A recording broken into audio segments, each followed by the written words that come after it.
श्रीराम जयाच्या जनी जन्म नामार्थ झाला, जयाने सदा वास नामार्थ केला. जयाच्या मुखी सर्वदा नाम कीर्ती, नमस्कार त्या ब्रह्म चैतन्य मूर्ती. श्री समर्थ ब्रह्म चैतन्य गोंदरेकर महाराज की जय. श्रीराम.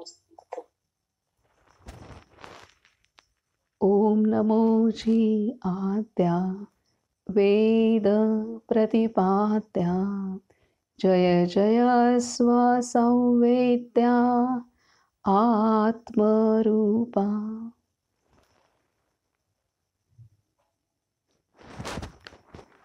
सर्वांना नमस्कार. आपणाला बाबांनी महाराजांचं चरित्रामध्ये अत्यंत सखोलपणे एक एक मुद्दे बाबांनी लिहिले आहेत आणि हे सर्व टिप्पणी करण्यासाठी बाबांनी किती प्रवास केला असेल आणि किती कष्ट उपसले असतील. रात्रंदिवस त्यांच्या मनामध्ये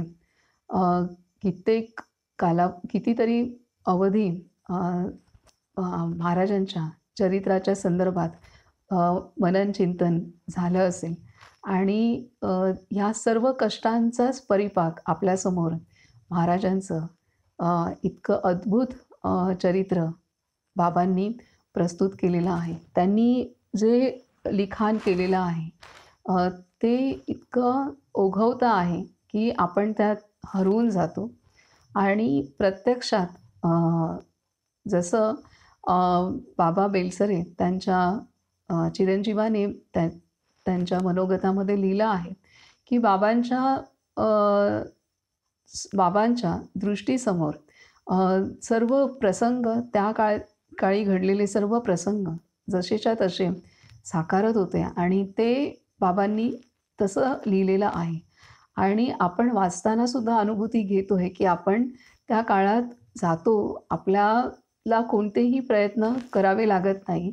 इतके आपण वाचत असताना ऐकत असताना एकरूप होऊन जातो की आपण जणू काही प्रत्यक्ष आपल्या समोरसुद्धा ह्या सर्व घटना घडत आहेत अशीच अनुभूती आपल्या प्रत्येकाला सुद्धा येत आहे.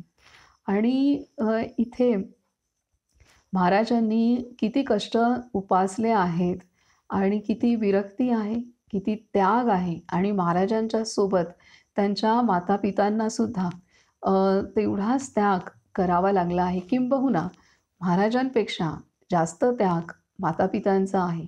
कारण महाराजांच्या जीवनामध्ये महाराज गुरुप्राप्तीसाठी महाराज पूर्ण भारत भ्रमंती करत होते. महाराजांना ठिकठिकाणी अनेक सत्पुरुष थोर संत भेटत होते आणि त्यांच्याजवळ असलेली सर्व विद्या त्यांनी महाराजांना दिली. ते महाराज शिकत होते आणि त्यांचे आशीर्वाद आणि त्यांच्याकडून शुभेच्छा प्राप्त करून महाराज पुढील प्रवास करत होते. आणि असाच प्रवास करता महाराज आपल्या गुरूंच्या चरणी तुकामाईंच्या चरणी येहेळगावला इथे जाऊन पोहोचले. आणि त्यानंतर 9 महिने तुकामाईंनी महाराजांची अगदी सत्व परीक्षा घेतलेली आहे आणि महाराज आपल्या गुरूंच्या आज्ञापालनात गुरुसेवेमध्ये महाराज पूर्णतः उत्तीर्ण झालेले आहेत. आणि तुकामाईंनी महाराजांना रामनवमीच्याच दिवशी श्रीराम जय राम जय जय राम हा त्रयोदशाक्षरी मंत्र देऊन वशिष्ठांनी जी श्री प्रभू रामचंद्रांना जो उपदेश दिला होता तोच उपदेश महाराजांना तुकामाईंनी दिलेला आहे. आणि हा सर्व प्रवासात महाराज साधू संतांच्या सोबत होते आणि तुकामाईंच्या सहवासात ते पुढील 9 महिने राहिले. आणि त्यानंतर अनुग्रहानंतर सुद्धा काही कालावधी महाराज तुकामाईंच्या सहवासात राहिले.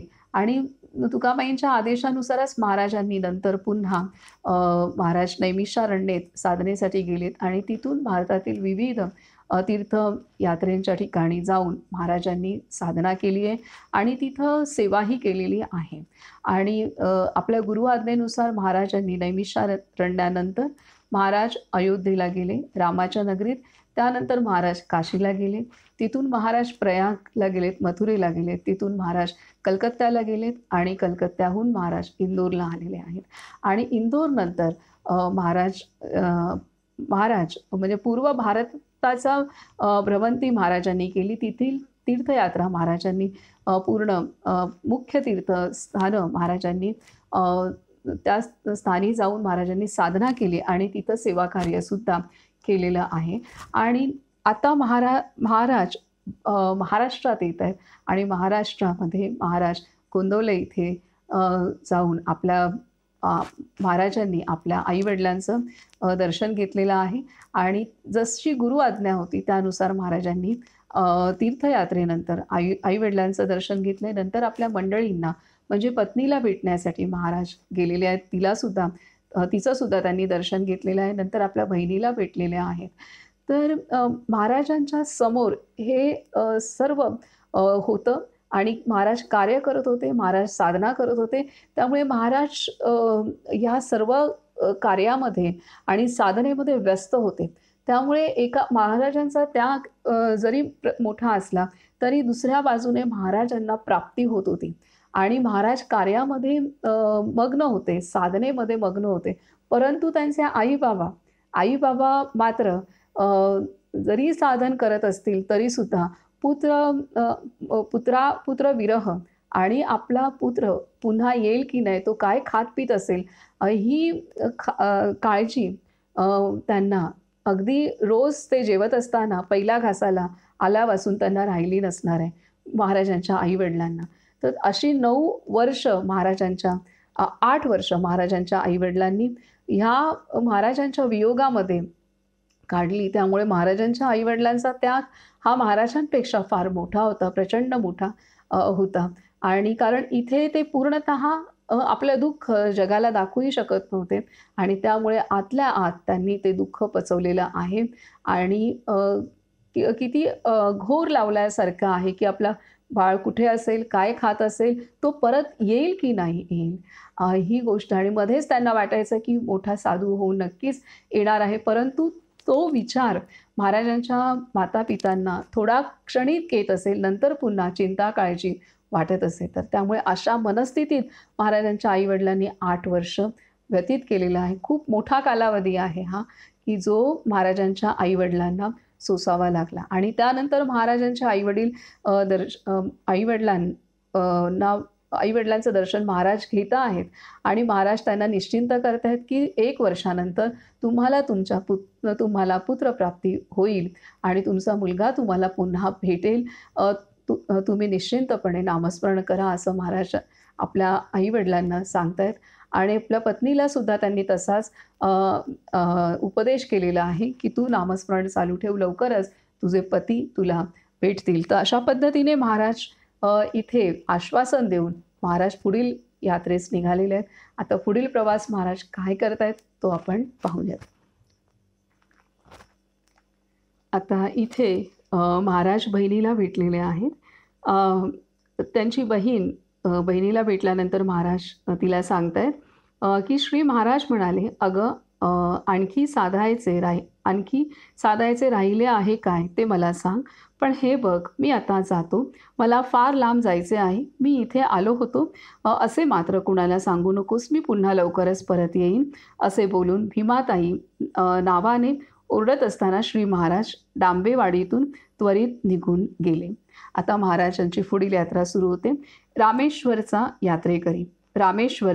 यात्रेकरी श्री महाराज तेथून निघाले आणि श्री समर्थांच्या दर्शनास सज्जनगडावर गेले. तेथे त्रिरात्र राहून ते पुढे रामेश्वराच्या वाटेला लागले. रामेश्वराला जाऊन परत येळेगावला येण्यास त्यांना बरेच दिवस लागले. वाटेत तिरुपतीला वेंकोबाचे दर्शन घेऊन श्री महाराज जेव्हा खाली आले तेव्हा रस्त्याच्या कडेला एक रोगी भिकारी पडलेला त्यांना आढळला. त्याच्या जवळ जाऊन श्री महाराजांनी त्याला उठवून बसवले आणि खायला प्यायला घातल्यावर तुझी अशी अवस्था का झाली, हा प्रश्न त्याला विचारला.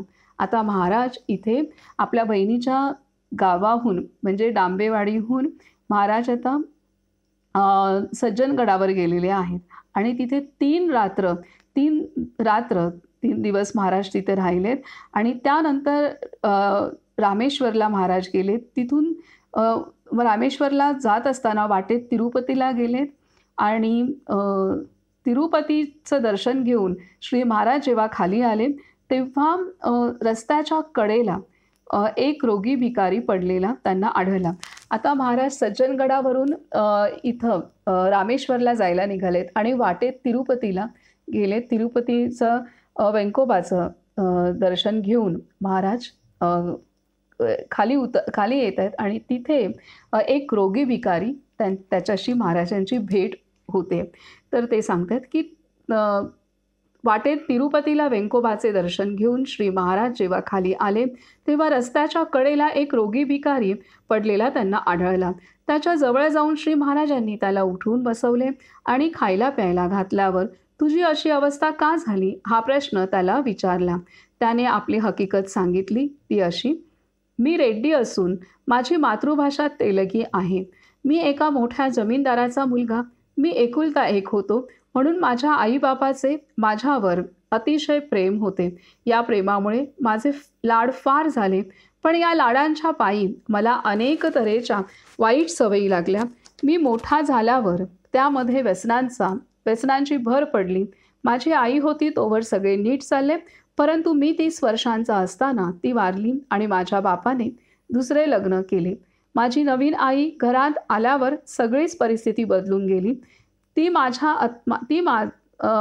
माझा अत्यंत द्वेष करी. मी घराबाहेर पडावे असा तिचा सारखा प्रयत्न सुरू झाला.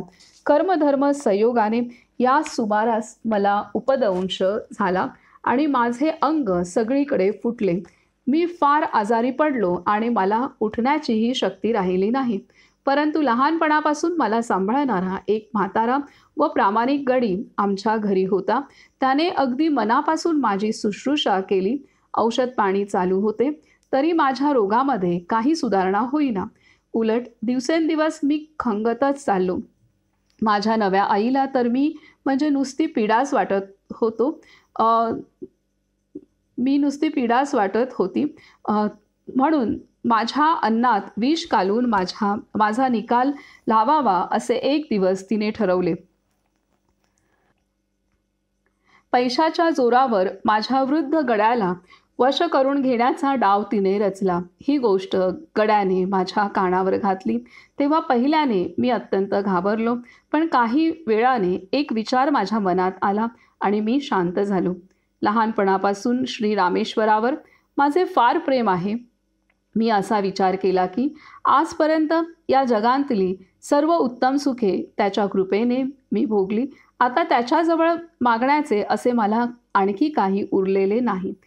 एकच आता वाटते ते हे की आपले शरीर अंतकाळी त्याच्या चरणावर जाऊन पडावे. म्हणून मला उचल आणि रामेश्वराच्या वाटेवर नेऊन ठेव असे मी माझ्या गड्याला सांगितले. त्याप्रमाणे मध्यरात्र झाल्यावर त्याने मला आपल्या पाठीवर घेतले आणि रस्त्यावर आणून ठेवले. मोठ्या कष्टाने त्याने माझा निरोप घेतला. त्या दिवसापासून मी अखंड नामस्मरण करतो. कुणालाही काही मागत नाही. यदृच्छेने जे मिळेल ते खाऊन मी जगतो. माझ्या शक्तीने जाववेल तितकी रामेश्वरची वाट रोज चालतो. सध्या मी येथपर्यंत आलो आहे. पुढे काय होणार आहे हे रामेश्वर जाणे, परंतु या अवस्थेत देखील मी आनंदात आहे. काय सांगतायत की सध्या मी येथपर्यंत आलो आहे. पुढे काय होणार आहे ते रामेश्वर जाणे, परंतु या अवस्थेत देखील मी आनंदात आहे. भिकाराने सांगितलेली ही हकीकत ऐकून श्री महाराजांना आणि त्यांच्याबरोबरच्या 4 बैराग्यांना त्याचे फार कौतुक वाटले. श्री महाराज त्याला म्हणाले, श्री रामेश्वराच्या दर्शनाची तू काळजी करू नकोस. आम्ही तुला रामेश्वरला घेऊन जाऊ. तू नामस्मरण तेवढं कर. त्याला उचलून नेण्यासाठी श्री महाराजांनी एक झोळी तयार केली व ती एका मोठ्या बांबूला अडकवली. पाळीपाळीने दोघे जण बांबू खांद्यावर घेऊन त्याला नेऊ लागले. अशा रीतीने काही दिवसांनी तो भिकारी रामेश्वरला पोचला. तेथे गेल्यावर श्री महाराजांनी त्याला चांगले स्नान घातले आणि देवदर्शनासाठी मंदिराकडे नेले.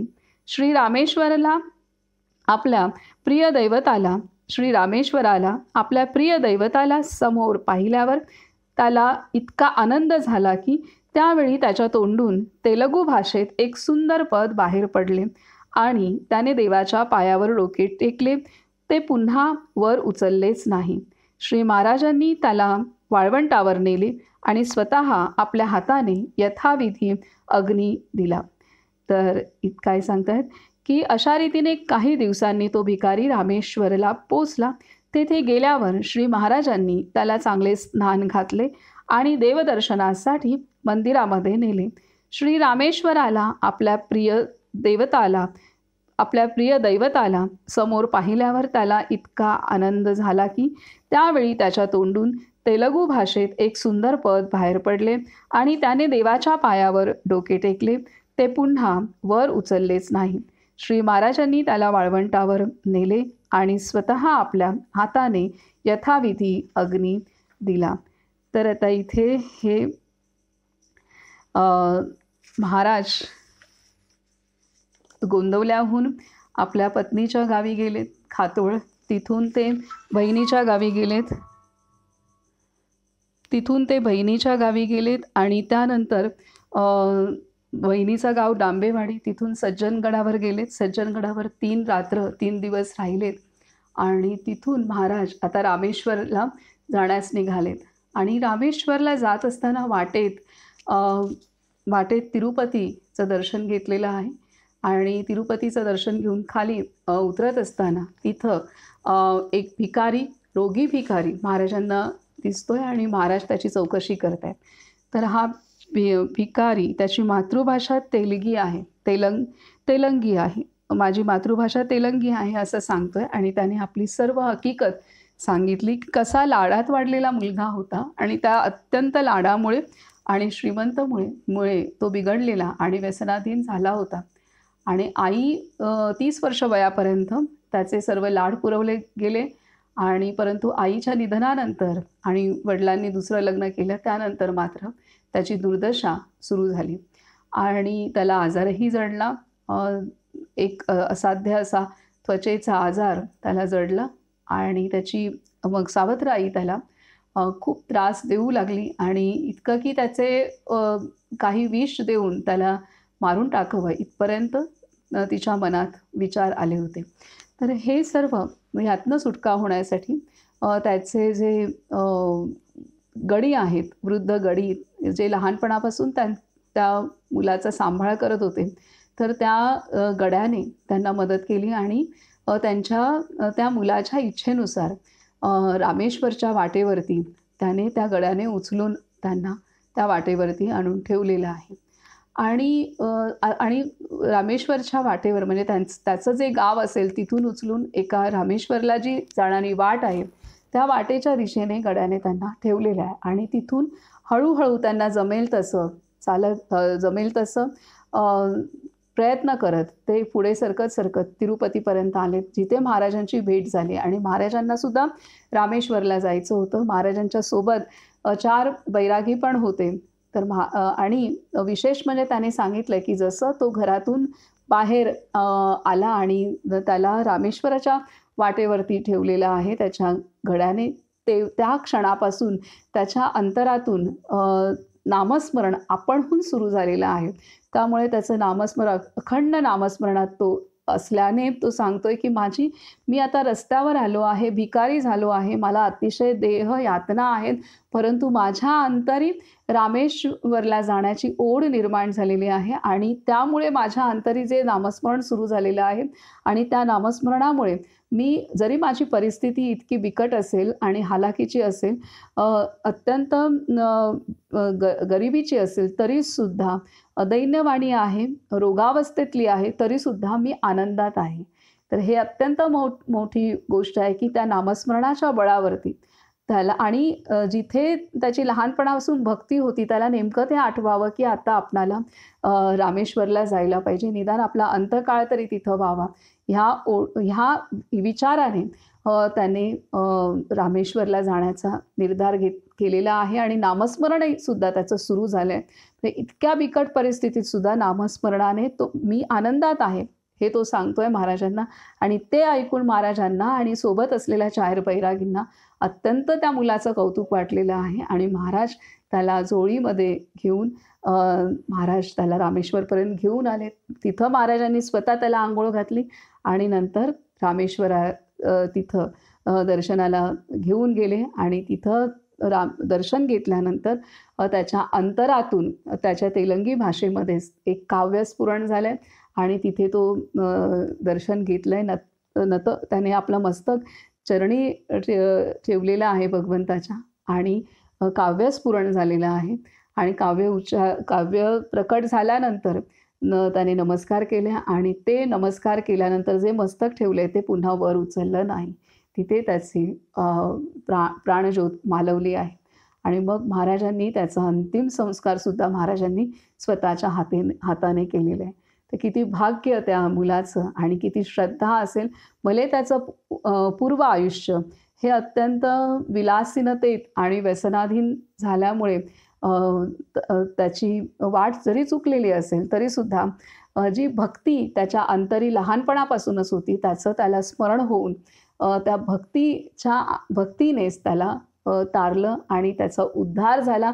आणि महाराजांसारख्या उच्च कोटीच्या संतांच्या सहवासात असताना त्याचा शेवटचा प्राण गेलेला. आणि महाराजांनी स्वतः त्याला अग्निसंस्कार केलेला आहे त्याचा. तर हे एवढं मोठं भाग्य भक्तीमुळे आणि नामस्मरणामुळे त्या मुलाने खेचून आणलं होतं. ही घटना आपल्याला सांगते. पुढे सांगतात की रामेश्वरहून श्री महाराज निघाले आणि वरदराजाचे दर्शन घेण्यासाठी कांचीला गेले. तेथे एक मोठा चांदीचा व्यापारी होता. लग्न होऊन बरीच वर्षे झाली तरी त्याला मूलबाळ झाले नाही. नवरा बायको उभयता श्री वरदराजाचे उपासक असून अत्यंत समाधान वृत्तीने राहत असत. आता इथे रामेश्वरहून श्री महाराज निघाले आणि वरदराजाचे दर्शन घेण्यासाठी कांचीला गेले. तेथे एक मोठा चांदीचा व्यापारी होता. लग्न होऊन बरीच वर्षे झाली तरी त्याला मूलबाळ झाले नाही. नवरा बायको उभयता श्री वरदराजाचे उपासक असून अत्यंत समाधान वृत्तीने राहत असत. विशेषतः ती बाई महासाध्वी होती. नेहमी साधनेमध्ये मग्न असे. बाळपणीच एका सत्पुरुषाने तिला उपासना दिली होती व तेव्हापासून श्री वरदराजाचे भजन पूजन ध्यान तिने एकनिष्ठेने चालू ठेवले होते. तिला अखंड नामस्मरणाची युक्ती साधलेली होती. इतकेच नव्हे तर तिला दिव्यदृष्टीही प्राप्त झाली होती. त्या दिवशी सकाळी 10 वाजण्याचा सुमार होता व बाई घरात बसलेली होती. तिने एकाएकी आपल्या गड्यास हाक मारली आणि सांगितले, बाहेर रस्त्यातून एक तरुण वैरागी चालला आहे. त्याला नमस्कार कर आणि घरी घेऊन ये. गडी घराबाहेर पडून रस्त्याला आला आणि श्री महाराज चाललेले त्याने पाहिले. नमस्कार करून तो म्हणाला, महाराज, माझ्या मालकिणीने आपल्याला बोलावले आहे. कृपा करून आपण चलावे. श्री महाराज काही न बोलता त्याच्याबरोबर गेले. बाई वाटच पाहत होती. श्री महाराजांना पाहिल्याबरोबर तिच्या डोळ्यात आनंदाश्रू आले. ती नमस्कार करण्यास वाकली. तोच श्री महाराज तिच्या पाया पडले. नंतर ते घरात जाऊन झोपाळ्यावर बसले. लगेच बाईने पुन्हा गड्याला सांगितले, आत्ताच दुकानात जा आणि मालकांना सांग की आपल्या घरी मोठे सत्पुरुष आले आहेत. आपण त्यांचे दर्शन घ्यावे अशी माझी इच्छा आहे, म्हणून लवकर घरी यावे. बायकोचा निरोप ऐकून तो व्यापारी लगेच घरी आला. श्री महाराजांना पाहून त्याला फारच समाधान वाटले.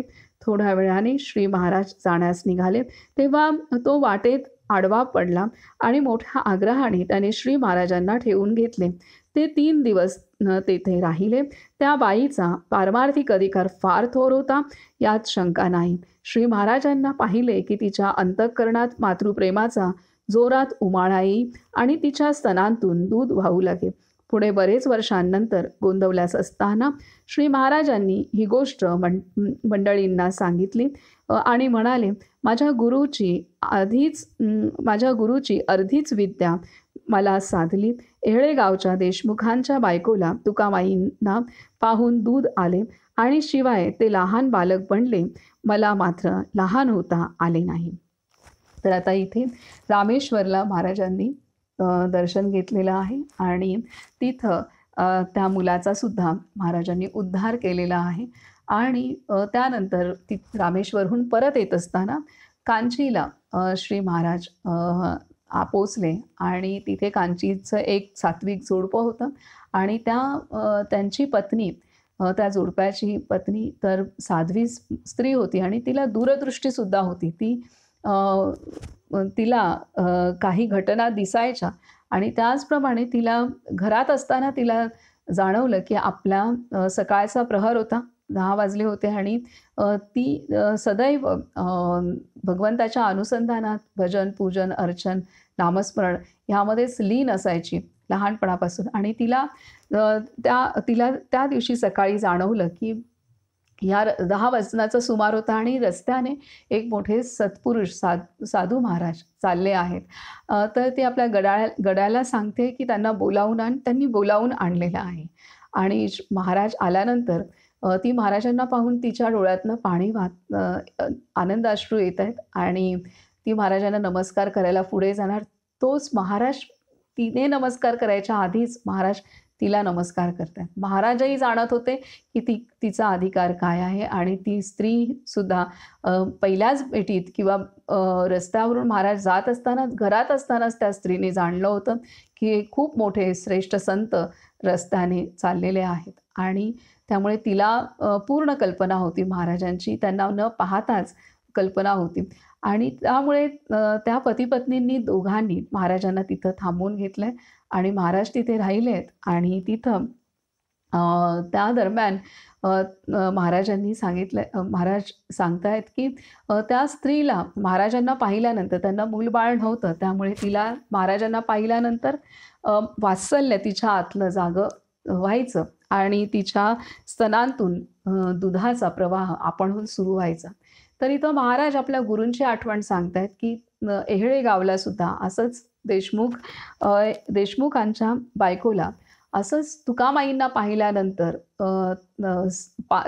पाझर फुटायचा आणि स्तनातून दुधाच्या धारा वाहू लागायच्या.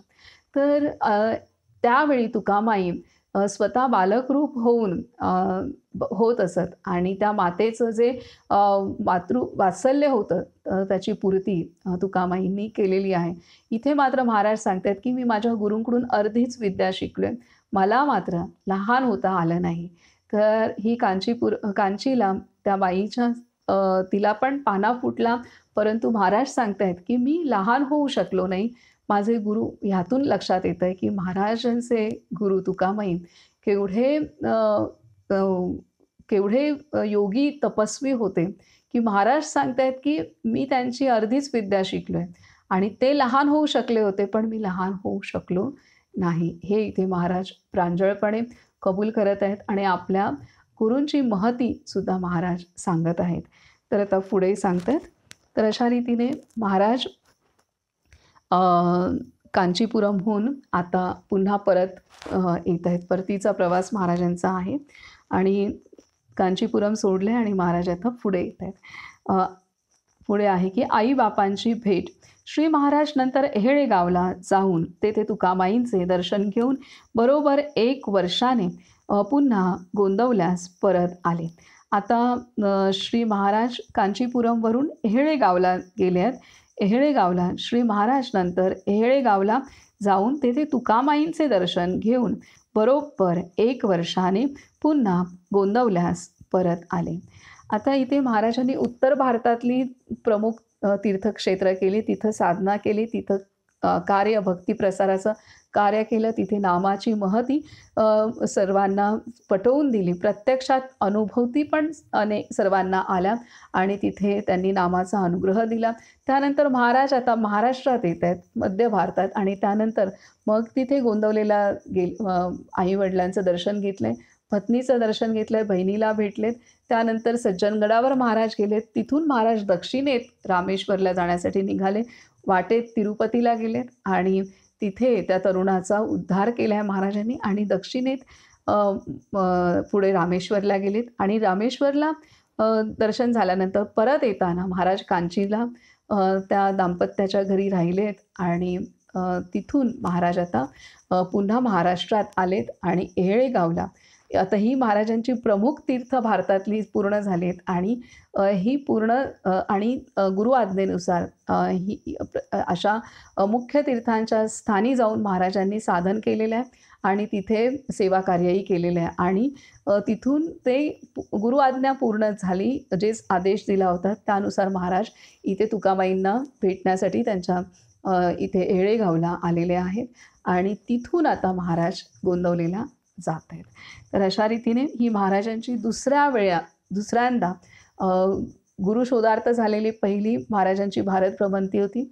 त्यानंतर गुरु आज्ञेनुसार अनुग्रह झाल्यानंतर महाराजांनी भारतातील या मुख्य तीर्थांना पुन्हा भेट दिलेली आहे आणि आता महाराज गोंदवल्यात आलेले आहेत.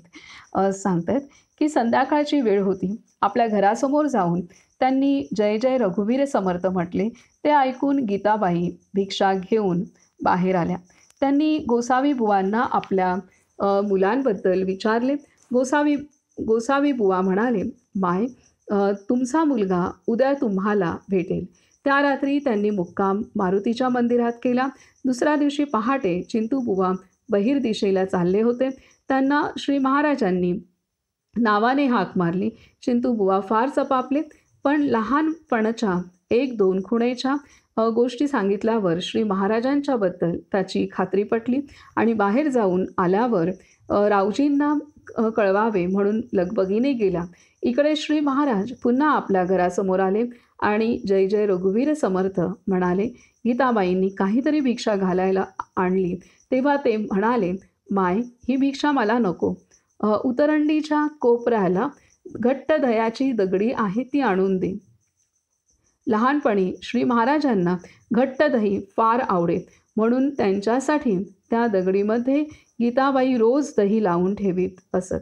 गीताबाई चटदिशी घरात गेल्या.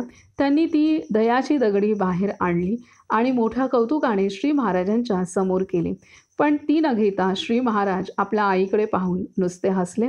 त्याबरोबर तिने एकदम त्यांना ओळखले आणि त्यांच्या गळ्याला कडकडून मिठी मारली.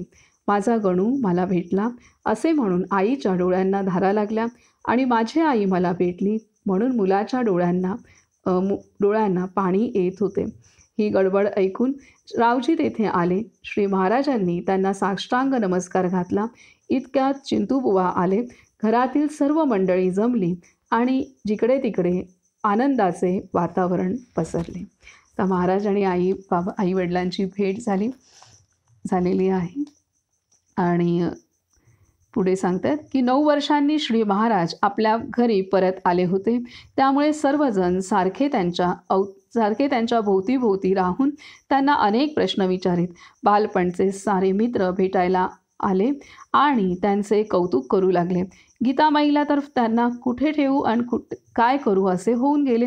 श्री महाराज कुठे आहेत, काय करीत आहेत हे पाहण्यासाठी त्या मधून बाहेर येऊन जात.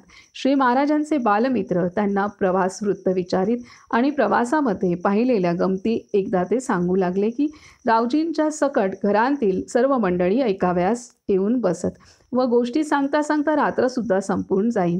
लिंगोपंतांना जाऊन 10-12 वर्षे झालेली असल्याने ते लोकांच्या स्मरणांतून गेले नव्हते म्हणून पंतांचा नातू मोठा साधू होऊन गोंदवल्यास परत आला आहे अशी वार्ता जिकडे तिकडे पसरली आणि आजूबाजूच्या गावांमधीलही शेकडो लोक श्री महाराजांच्या दर्शनाला येऊ लागले. जो मनुष्य भेटायला येई त्याला त्याच्या परी खूण पटत असे, पण भगवंताच्या नामाचे महत्त्व त्याला सांगून श्री महाराज प्रत्येकाच्या अंतःकरणाला समाधान देत असत.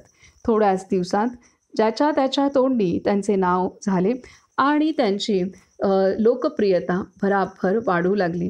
भेटावयास येणाऱ्या मंडळींची संख्या जेव्हा फार वाढली तेव्हा घरामधील जागा लहान व गैरसोयीची वाटू लागली. शिवाय श्री महाराज आपल्या वडिलांशी फार मर्यादेने वागत असत तेव्हा त्यांच्यासमोर लोकांनी आपल्या पाया पडणे योग्य नाही असा विचार करून घरासमोरच्या विठ्ठल मंदिरामध्ये त्यांनी आपला मुक्काम हलविला आणि मंदिरासमोर मोठा ओटा बांधून त्यावर श्री महाराज बसू लागले. श्री महाराज गोंदवल्यास परत आल्याची वार्ता लवकरच खातवळला पोचली आणि थोड्याच दिवसांनी त्यांचे सासरे त्यांना भेटावयास आले. रावजींनी त्यांना 4 दिवस ठेवून घेतले. मुलीला गोंदवल्यास पाठविण्याचा प्रश्न एक दिवस निघाला तेव्हा श्री महाराज त्यांना म्हणाले, आपण त्रास घेण्याचे कारण नाही. मी स्वतः लवकरच तिकडे येणार आहे. तेव्हा येताना माझ्याबरोबर तिला घेऊन येईन. श्री महाराजांचा वेश अजून तसाच, म्हणजे कौपीन, विभूती, जटा, दाढी, हातात माळ व कुबडी आणि पायी खडावा असा होता. गोंदवल्यांतील लोक व इतरे जण अजून त्यांना गणूबुवा अशीच हाक मारीत. तर अशा रीतीने श्री महाराज आता आपल्या आईवडिलांच्या स्थानी रुळले आहेत आणि सासरेसुद्धा त्यांना भेटायला आले आहेत आणि सर्वजण त्यांना गणूबुवा म्हणू लागलेत आणि महाराजांची महती सर्वांना समजली आहे की हे आता मोठे साधू होऊन आलेले आहेत. आणि महाराजांनी आता दिवसभर महाराज त्यांना भेटायला जे लोक यायचे ते महाराजांना नमस्कार करायचे. तर आपल्या वडिलांसमोर असा नमस्कार स्वीकारणं त्यांना अवघड त्यांना योग्य वाटलं नाही आणि त्यामुळे महाराजांनी आपला मुक्काम हा विठ्ठल मंदिर, जे विठ्ठल रुक्मिणीची मूर्ती त्यांच्या आजोबांना शेतामध्ये साक्षात विठ्ठलांनी स्वप्नात दृष्टांत देऊन सांगितली होती की मी इथे आहे आणि तुला आता पंढरपूरला तुम्हाला यायची आवश्यकता नाही आहे. तर वयोमानानुसार पंढरपूरला यायला जमत नाही आहे, तर मीच स्वतः इथं गोंदवलेमध्ये आलेलो आहे. आणि त्या विठ्ठल रुक्मिणीच्या मूर्ती आता तिथं त्यांच्या आजोबांनी स्थापन केलेल्या होत्या आणि त्या मंदिराच्या बाहेर ओटा करून महाराज तिथे बसायचे आणि तिथे सर्वजण त्यांना भेटायला येऊ लागले होते. आता पुढे सांगतात की गृहस्थाश्रम. श्री महाराजांचा व्याप दिवसेंदिवस वाढू लागला. तालुक्याचे अधिकारी देखील त्यांना मानू लागून त्यांच्या दर्शनास येण्याची इच्छा करू लागले.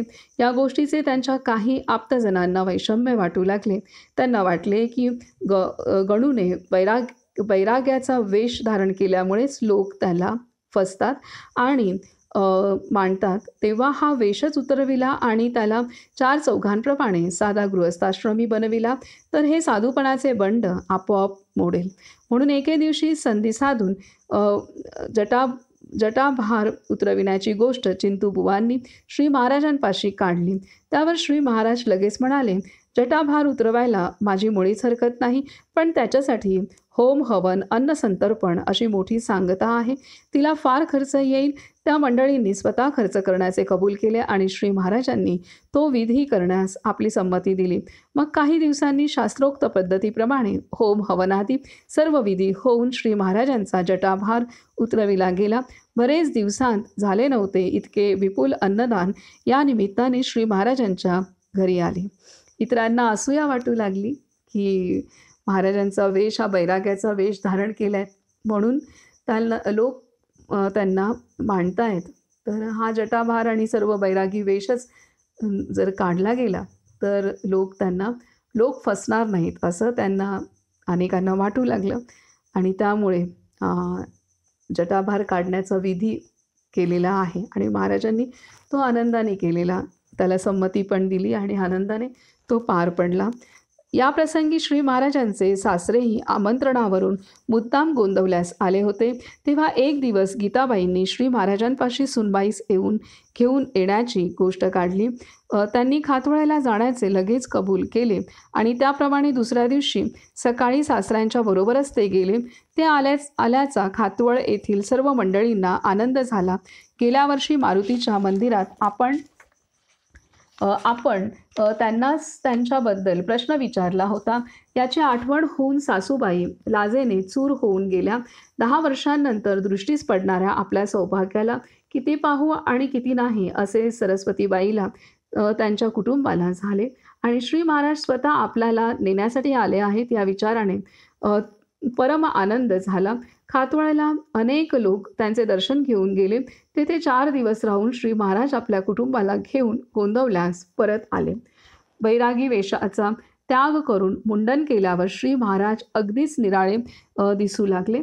त्यांनी गृहस्थाश्रमी वेशाचा स्वीकार केल्याचा सर्वात जास्त आनंद कोणाला झाला असेल तर तो त्यांच्या आईबापांना. आपल्या मुलाच्या डोक्यातले बैरागीपणाचे वेड गेले. आता तो प्रपंचात लक्ष घालील असे त्यांना विशेषतः गीताबाईंना वाटून त्यांच्या जीवाला शांती आली. श्री महाराजांनी आपल्या वागण्यातही थोडा फरक केला. त्यांचे उठणे बसणे घरात जास्त वेळ होऊ लागले आणि त्यामुळे घरातल्या मंडळींनाही ते पहिल्यापेक्षा जास्त आपल्यातले वाटावयास लागले. अशा रीतीने श्री महाराजांचा गृहस्थाश्रम सुरू झाला. त्या काळची त्यांची दिनचर्या अशी असे. पहाटे 5-5:30ला उठून 6 वाजेपर्यंत ते शौचमुख मार्जन आटोपीत असत. पुढे प्रथम विठोबा रुक्माईचे दर्शन घेत आणि आईबापांच्या पाया पडत. नंतर काकड आरती करून थोडेसे भजन करीत. भजनाला काही मंडळी जमत म्हणून मग रोज थोडेसे दासबोधावर निरूपण करीत. इतके होईपर्यंत 8 वाजून जात. पुढे दर्शनासाठी आलेल्या लोकांच्या अडचणी ऐकून घेऊन प्रत्येकाचे समाधान करीत. त्याला रोज 2-3 तास लागत. 11-11:30च्या सुमारास स्नान व संध्या करून देवाला तुळशीपत्र वाहत पुढे जेवण होई व त्यानंतर 1-2 तास विश्रांती घेत दुपारी 3 वाजता विठोबाच्या मंदिरात पोथी वाचण्यास बसत. त्यामध्ये मुख्यतः नाथ भागवत, अध्यात्म रामायण, तुकोबांची गाथा आणि तुलसी रामायण या ग्रंथावरच विवेचन झाले. प्रपंचात राहून भगवंताचे नाम घेतले असता आपण कृतार्थ होतो हा त्यांच्या सांगण्याचा मुख्य मुद्दा असे. सर्व संत ही एकच गोष्ट कशी सांगतात हे फार कुशलतेने ते दाखवीत. रात्री फराळ झाल्यावर मोठ्या प्रेमाने भजन करीत आणि मग देवाची आरती करून व आईबापांना नमस्कार करून 11 वाजता निजण्यास जात. अशा रीतीने महाराजांची संपूर्ण दिनचर्या ही पूर्णतः भगवंताच्या अनुसंधानात होती. कारण महाराजांचे वडील अजूनही कुलकर्णी होते आणि ते कार्यभार सांभाळत होते. त्यामुळे महाराज जेव्हा आले इथे गोंदवलेला तेव्हा महाराजांनी लगेच प्रपंचाचा कारभार पाहायला सुरुवात नव्हती केली. तर तेव्हा महाराजांचा दिनक्रम हा अशा पद्धतीने होता. संपूर्ण अनुसंधानात आणि आलेल्या लोकांना त्या मार्गदर्शन करणे आणि भजन, वाचन, अनुसंधान, नामस्मरण ह्यामध्ये महाराज पूर्णतः मग्न राहत असत. पुढे सांगतायत, श्री महाराजांचे प्रापंचिक जीवन फार लक्षात घेण्यासारखे आहे. त्यांची बायको सरस्वती मोठी सुलक्षणी, नाकाडोळ्यांनी सुरेख आणि चतुर स्त्री होती. 1 वर्षभर किंबहुना जास्तच तिने मनापासून नामस्मरण केलेले असल्यामुळे परमार्थाबद्दल खरी जिज्ञासा तिला उत्पन्न झाली होती. भगवंताचे प्रेम ही काय चीज असते आणि त्यासाठी खरे साधक केवढा त्याग करायला प्रवृत्त होतात ह्याची थोडी कल्पना तिला आली होती. म्हणून श्री महाराजांच्या सारखा पती आपल्याला मोठ्या भाग्याने मिळाला याबद्दल तिला धन्यता वाटे. त्या काळच्या पद्धतीप्रमाणे वडील माणसांबरोबर श्री महाराज तिच्याशी कधी बोलले नाहीत, परंतु तिच्यावर त्यांचे अत्यंत प्रेम होते आणि त्यांनी तिला कितीतरी गोष्टी शिकवल्या. सासू सासऱ्यांच्या मर्जीने वागून त्यांचे प्रेम कसे संपादन करावे, आपल्या घरातील कोणाचा स्वभाव कसा आहे, कोणाबरोबर कसे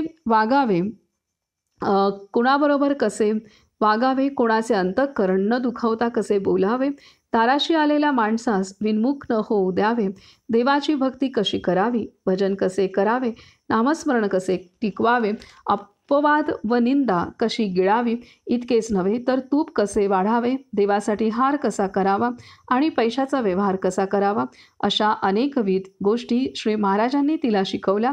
श्री महाराज हे मोठे साधू आहेत ही तिची बालंबाल खात्री होती. म्हणून ती त्यांचा शब्द कधीही खाली पडू देत नसे. त्यांना ज्या गोष्टी आवडावयाच्या त्याच करण्याचा ती सतत यत्न करी. घरची श्रीमंती असल्यामुळे अन्न वस्त्राला व दागदागिन्याला तोटा नव्हता. पण भगवत भजन, नामस्मरण व अन्नदान या 3 गोष्टींनी आपल्या घराला मंदिराची शोभा यावी हा जो श्री महाराजांचा हेतू तो आपल्याकडून पार पडावा ही तिची मनोमन इच्छा असे. श्री महाराजांच्या मधुर व प्रेमळ शब्दांची मोहिनी पडून 10 वर्षे ते आपल्याला सोडून गेले होते ही गोष्ट ती विसरून गेली. परंतु यापुढे मात्र आपण त्यांना कधीही सोडावयाचे नाही असा तिने मनाशी निश्चय केला. जसजसे दिवस जाऊ लागले तसतसा तिच्या एकंदर वागण्यात फरक होऊ लागला. अन्नदान करण्यात, परोपकार करण्यात आणि सासूसासऱ्यांपासून तो गडी माणसांपर्यंत अबालवृद्धांशी प्रेमाने वागण्यात ती श्री महाराजांच्या पसंतीला उतरू लागली. त्यांच्या दर्शनाला येणाऱ्या मंडळींसाठी रात्री अपरात्री कष्ट करण्यात कंटाळा न मानता आपले अनुसंधान टिकावे याबद्दल ती सावधान असे. आपण जे कष्ट करतो त्यांची पुरेपूर जाणीव श्री महाराजांना आहे या खात्रीने ती आनंदाने राबत असे आणि रात्री त्यांची गाठ पडल्यावर त्यांच्या तोंडून कौतुकाचा एकच शब्द कानी पडल्यावर तिच्या जीवाला शांतता प्राप्त होई. कधी श्री महाराज आपल्या प्रवासांतल्या गमती तिला सांगत त्यावेळी तुकामाईंचा उल्लेख वारंवार होई. म्हणून मला त्यांच्या दर्शनाला एकदा घेऊन जावे असे ती त्यांना बोलली. तेव्हा आपण केव्हा तरी तिकडे जाऊ एवढेच श्री महाराज बोलले. जटा, दाढी, राख वगैरे वैराग्याचा वेश टाकून श्री महाराज प्रपंच छान करू लागले. हे पाहून काही दिवस गेल्यावर गीताबाई एकदा त्यांना म्हणाल्या, गणू, तू आपला व्यवहार इतका चांगला करतोस हे बघून माझ्या मनाचे समाधान झाले. पण माझी एक इच्छा आहे आणि ती पूर्ण करणे तुझ्या हाती आहे. त्यांचे म्हणणे म्हणजे रावजींचे वय झाले असून ते आता थकले आहेत. शिवाय तू त्यांचे म्हणजे रावजींचे वय झाले असून ते आता थकले आहेत. शिवाय तू करता सवरता वडील मुलगा आहेस म्हणून आपल्या घरची कुलकर्णीपणाची वृत्ती यापुढे तू सांभाळावीस म्हणजे त्यांना विश्रांती मिळेल. श्री महाराजांनी तसे करण्याचे लगेच कबूल केले आणि रावजींच्याकडून सर्व दप्तर स्वतःकडे घेतले. त्या काळी कुलकर्णीपणाला गावच्या दृष्टीने फार महत्त्व असे. कुलकर्णी हा गावचे भूषण समजला जाई आणि गावचे पुष्कळसे व्यवहार त्याच्याच तंत्राने चालत असत. परंतु कुलकर्णी जर सज्जन असेल तर सबंध गाव मोठ्या आनंदात राहील. पण तो जर दुर्जन असेल तर गावच्या लोकांना त्याच्यापासून त्रास होईल. आपले काम करण्यासाठी कुलकर्ण्यांना वतने तोडून दिलेली असत. त्यामुळे त्यांची सांपत्तिक परिस्थिती बऱ्यापैकी असे. शिवाय त्यांनी स्वतः कमावलेली जमीन असावयाची ती वेगळीच. त्यांच्या जमिनीवर काम करणारी कुळे गावांतच राहत असून न्हावी, धोबी, गवंडी, सुतार, लोहार इत्यादी धंद्यांची माणसे देखील पुष्कळ अंशी त्यांच्यावरच अवलंबून असत. म्हणून कुलकर्ण्याला गावात चांगला मान मिळेल. सरकारी सारा वसूल करणे, जमिनीची मोजणी करणे, जमिनींच्या देण्याघेण्याचे व्यवहार बघणे, शेतकऱ्यांच्या तक्रारी ऐकणे आणि त्यांचे तंटे सोडवणे इत्यादी कामे करीत असताना कुलकर्ण्याचा अनेक तऱ्हेच्या लोकांशी नित्य संबंध येईल आणि त्यामुळे तो मोठा चाणाक्ष, चतुरस्त्र आणि बोलण्या चालण्यात प्रवीण बने. सज्जन कुलकर्ण्याच्या अंगी आवश्यक ते सर्व गुण श्री महाराजांच्या रक्तामध्येच होते. आधीच साधू म्हणून त्यांच्या दर्शनाला येणाऱ्या मंडळींची गर्दी असायची. त्यामध्ये कुलकर्णी म्हणून त्यांच्याकडे येणाऱ्या मंडळींची भर पडल्यावर घर सारखे माणसांनी गजबजलेले राहू लागले. कुलकर्णीपणाची सर्व कामे श्री महाराज इतक्या अप्रतिमपणे करू लागले की त्यांच्या हाताखाली असणारे गावातील लोक नितांत सुखी झाले आणि इतका चांगला कुलकर्णी आपल्याला मिळाला म्हणून सर्वांनी देवाचे आभार मानले. लहानपणापासून गोसावी बनलेला गणू हे काम इतक्या उत्तम रीतीने करण्याचे कोठे शिकला असे बोलून गावचे लोक आश्चर्य व कौतुक प्रकट करीत. मामलेदार साहेबांची स्वारी गोंदवल्याला आली म्हणजे श्री महाराज दप्तर घेऊन त्यांच्या भेटीला जात आणि सर्वांचे समाधान होईल असा सर्व गोष्टींचा खुलासा करीत. दप्तर सांभाळण्यास लागून 4 महिने होत आले. आपल्या कुटुंबाला पूर्वीचे दिवस आता लवकरच येतील असा गीतामाईंना विश्वास वाटून त्या आनंदात होत्या. तेवढ्यात एक दिवस श्री महाराज हळूच त्यांना बोलले, आई, या कामाचा मला अगदी कंटाळा आला आहे. शिवाय सद्गुरूंना भेटून फार दिवस झाले. त्यांच्या भेटीला जावे असे माझ्या मनात सारखे येते. म्हणून हे काम मी आता सोडतो. यावर आई काय म्हणते ते ऐकायला स्वारी तेथे उभी राहिलीच नाही आणि दुसऱ्या दिवशी एक मनुष्य बदली देऊन कुलकर्णीपणाच्या व्यापांतून आपण मोकळे झाले. श्री महाराजांचे वय या सुमारास 28 ते 29च्या आसपास होते. ते गोंदवल्यास सतत राहत नसत. दहीवडी, आटपाडी, गोमेवाडी म्हसवड, पंढरपूर, कुरवली, गिरवी, कराड वगैरे ठिकाणी या ना त्या निमित्ताने त्यांचे जाणे होई आणि तेथील लोकांना भगवंताच्या नामाकडे वळवण्याच्या प्रयत्नात ते असत. तर इथं ह्या पद्धतीने महाराज आता अ, गोंदवलेमध्ये आपल्या घरी रमलेले आहेत आणि पत्नीलासुद्धा त्यांनी माहेरातून जाऊन आपल्या घरी आणलेलं आहे आणि पत्नीसुद्धा संसारात रमलेली आहे आणि महाराजांनी तिला अगदी हार कसा करावा तिथपासून ते आपल्या आईवडिलांची मर्जी संपादन कशी करावी, त्यांची सेवा कशी करावी, सर्व आल्या गेल्यांचं आदरातिथ्य कसं करावं, त्याचप्रमाणे कुठल्या उणिवा असतील किंवा कोणी उपेक्षा जरी केली तरीसुद्धा आपलं मन कसं संतुलनात ठेवावं हे महाराजांनी तिला शिकवलं. अनुसंधान कसं ठेवावं, नाम कसं साधावं हे सर्व तिला महाराजांनी शिकवलं आणि ती त्या पद्धतीने अतिशय रमून महाराजांचे प्रत्येक शब्द ती मानत होती आणि त्यानुसार आचरण ती करत होती. आणि तसंच महाराजसुद्धा आता जास्त वेळ आपल्या घरात राहू लागले आणि त्यांचं वागणं आपलेपणाचं आणि संसारी आहे असं पाहून गीताबाईंना फार आनंद झाला आणि ती सांगते आता की वडिलांना त्यांच्या कामातून आता मुक्त करून कुलकर्णीपणाचं काम तू आता पाहायला सुरू कर. महाराजसुद्धा होकार देत आहेत आणि महाराज 4 महिने अत्यंत उत्कृष्टपणे उत्तम रीतीने सर्वांना समाधान होईल अशा पद्धतीने गावातील प्रत्येक व्यक्ती चं हित पाहत महाराजांनी ते काम खूप चांगल्या रीतीने केलं कुलकर्णीपदाचं.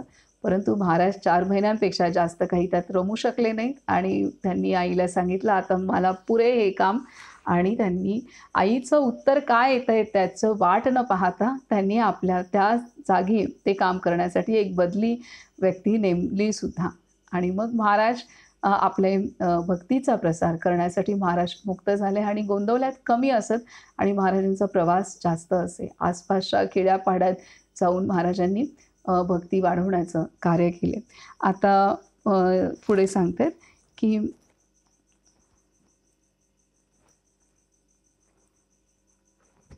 महाराज सर्वांचं समाधान करत होते, कुठल्या गोष्टीला नाही नाही म्हणत होते, पण अंती करत होते तेच की त्यांना जे करायचं आहे, जगत उद्धारासाठी जे करायचं आहे तेच महाराजांनी साधलेलं आहे.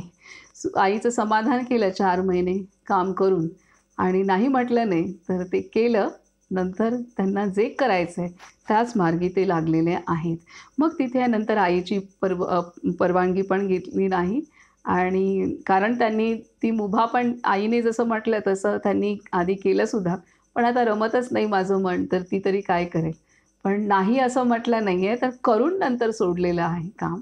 ही पण खूप मोठी गोष्ट आहे की जी आपण आचरण करणं आवश्यक आहे. अनेकदा आपणाला जे करायचं असतं तेच आपण करतो आणि समोरच्या व्यक्तीला त्यामध्ये त्यांची जी काही इच्छा असेल तिथंसुद्धा आपण थोडं लक्ष देणं आवश्यक आहे. ती इच्छा थोडी तृप्त करून मग नंतर आपल्या मनासारखं करायला हवं. ह्या अशा रीतीने केल्यानंतर आपणाला त्यांचं मन राखलं जातं, त्यांनाही एक शांतता होते आणि आपल्यालाही आपला मार्ग मोकळा होण्यासाठी चांगली मदत मिळते. ही महत्त्वाची गोष्ट आहे आणि अगदीच आपण केवळ आपल्या मनाचंच करायला गेलो तर समोरच्या जीवाचं पण आपल्या वाढीमध्ये त्यांचं खूप मोठं योगदान असतं.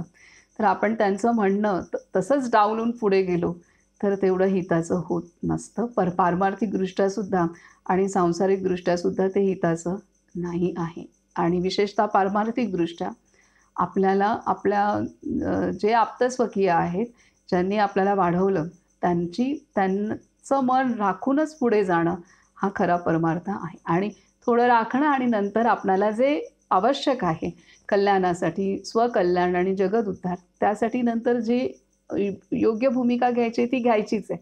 पण न दुखावता शांतपणे करणं हे आवश्यक आहे. हे महाराजांनी केलेलं आहे. पुढे सांगतात की या सुमारास भाऊसाहेब केतकर यांची बदली सातारा जिल्ह्यामध्ये झाली. बहुतेक दर महिन्यास पगार वाटण्यासाठी त्यांना मसवडला जावे लागे. एकदा त्यांचा मुक्काम गोंदवल्यास मारुती मंदिरात झाला. त्यांच्याबरोबर एक स्वयंपाकी व टांगा असा परिवार होता. ज्या दिवशी भाऊसाहेब मंदिरात येऊन उतरले त्याच दिवशी दुपारी 4 वाजता श्री महाराज तेथे आले. डोक्याला गणेश टोपी, कपाळाला मोठे केशरी गंध, अंगात कफनी, हातात माळ आणि पायात खडावा असा वेश केलेल्या श्री महाराजांना पाहून भाऊसाहेबांनी उठून त्यांचे स्वागत केले. श्री महाराजांनी त्यांची चौकशी केली आणि सांगितले, मी या गावचा कुलकर्णी आहे. गावात कोणी आला तर त्याच्या जेवणाखाण्याची सोय करणे हे माझे कर्तव्यच आहे. त्या दिवशी 1 तासभर गप्पा झाल्या. दुसऱ्या दिवशी सकाळी श्री महाराज पुन्हा भाऊसाहेबांच्याकडे आले. त्यावेळी ते गीतेचा अध्याय वाचण्याच्या बेतात होते. श्री महाराजांनी विचारले, तुम्ही देवाधर्माचे काय करता? भाऊसाहेब म्हणाले, विशेष काही नाही. 2 वेळा संध्या करतो आणि गीता वाचतो. यावर लगेच श्री महाराज बोलले, गीतेचा 9वा अध्याय वाचित जा. 1 महिन्याने भाऊसाहेब गोंदवल्यात पुन्हा आले आणि श्री महाराज त्यांना पुन्हा भेटले. यावेळी देवाच्या खूप गोष्टी झाल्या. दुसऱ्या दिवशी सकाळी तोंड धुत असता भाऊसाहेबांच्या मनात आले की हे देवाची आवड असलेले सज्जन आहेत. यांना आज आपण आपल्याकडे जेवायला बोलवावे. हा विचार त्यांच्या मनात येण्याचा अवकाश की त्याच वेळी श्री महाराज तेथे आले व म्हणाले, आज आपण माझ्याकडे जेवायला यावे. भाऊसाहेब बोलले, मीच आपल्याला आज जेवायला बोलवणार होतो. श्री महाराज म्हणाले, छे, आपणच माझ्याकडे आले पाहिजे. भाऊसाहेबांचा नाईलाज झाला आणि ते श्री महाराजांच्याकडे जेवायला गेले. जेवण खान होऊन विश्रांती झाल्यावर भाऊसाहेब मसवडला जाण्यास निघाले. इतक्यात श्री महाराज तेथे आले आणि म्हणाले, आपण आता कुठे जाणार? भाऊसाहेब म्हणाले, मी मसवडला जायला निघालो आहे. श्री महाराज पुन्हा म्हणाले, तुमच्या टांग्यामध्ये एका माणसाची जागा आहे. आणखी कोणी येणार आहे का? भाऊसाहेब म्हणाले, नाही. यावर श्री महाराजांनी विचारले, मी आपल्याबरोबर येऊ का? भाऊसाहेब म्हणाले, चला, माझी हरकत नाही. यावर श्री महाराज हळूच त्यांना बोलले, मी तुमच्याबरोबर येतो, पण मला नेण्यासाठी तुम्ही माझ्या आईची परवानगी तेवढी काढा. ती बघा दारात उभी आहे. हा वयाने एवढा मोठा गृहस्थ असे का बोलत आहे? हा विचार भाऊसाहेबांच्या मनात येऊन गेला. तरी ते गीताबाईंना विचारण्यास गेले. भाऊसाहेबांनी त्यांना विचारले मात्र की त्या एकदम कडाडल्या. अहो, तो एकदा बाहेर गेला की 9 वर्षांनी परत आला. आता त्याला परत आणून सोडण्याची खात्री देत असाल तर तुम्ही घेऊन जा. श्री महाराज जवळच उभे होते.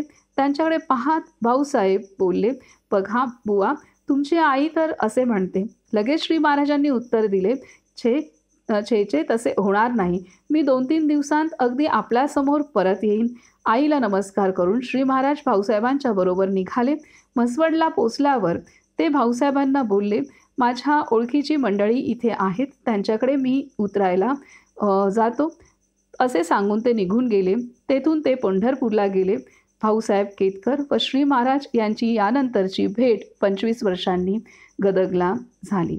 तर हे भाऊसाहेब केतकर पुढे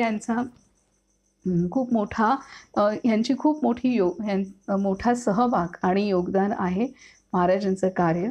म्हणजे महाराजांना जे कार्य त्यांच्या गुरूंनी सोपवलं होतं आणि महाराज ज्या कार्यासाठी अवतरले होते ते कार्य पुढे नेण्यासाठी भाऊसाहेब केतकरांचं खूप मोठं योगदान आहे या साधकांचं. आणि त्यांची भेट महाराजांना झालेली आहे आणि ती 2दा झालेली आहे गोंदवलेमध्ये.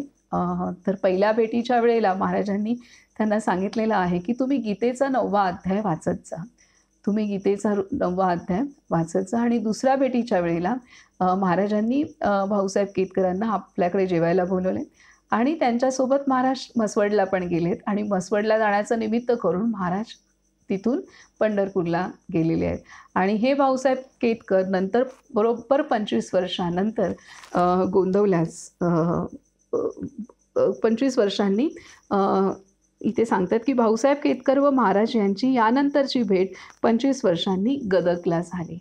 म्हणजे तरुणपणी भाऊसाहेब केतकर कामानिमित्त गोंदवल्यात आले होते 2दा. त्यावेळेला महाराजांची 2दा भेट झाली आणि त्यानंतर 25 वर्षानंतर श्री महाराज आणि भाऊसाहेब केतकर यांची भेट गदगला झालेली आहे. ही केवढी मोठी गोष्ट आहे. तर हे सांगतायत. आता पुढे सांगतायत, पत्नी समवेत पुन्हा गुरुभेट.